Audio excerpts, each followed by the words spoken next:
Hello guys! Nandito na naman ako.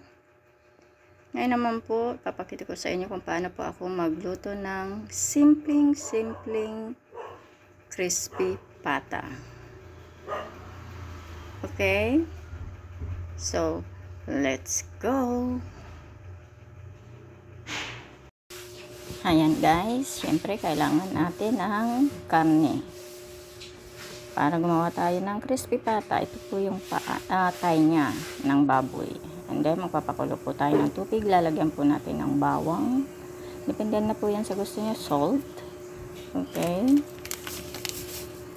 Konting magic sarap. And then, papakuluan na po natin. At ilalagay po natin ng konti lang po nalalagay natin MSG. Okay, habang kumukulo po yan, ilalagay na po natin yung pata. Ayan.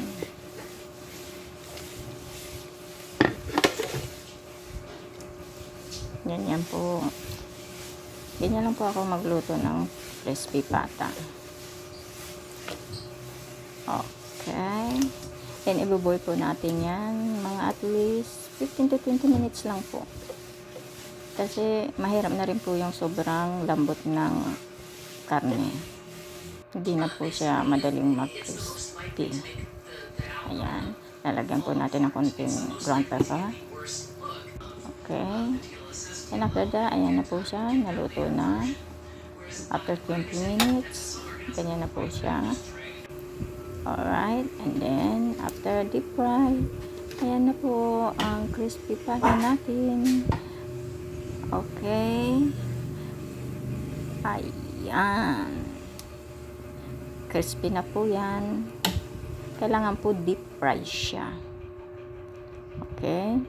Then, voila. May sausawan na po rin kasama. Ang sausawan lang po pala ginawa. Ang ginagay ko lang po is vinegar, light sauce, and chili. Kaya yan naman po ang ilalagay natin sa sabaw na pinakuluan natin. Ang ginamit natin para dun sa karne. Okay guys. Sana nag-enjoy po kayo sa panonood ng videos ko. Huwag po kayo magsasawa. Thanks for watching. Bye. Enjoy. Ayan. Okay guys. Natapos na din yung pagluluto ko ng crispy pata. Sana po nag-enjoy kayo sa mga videos ko. Bye!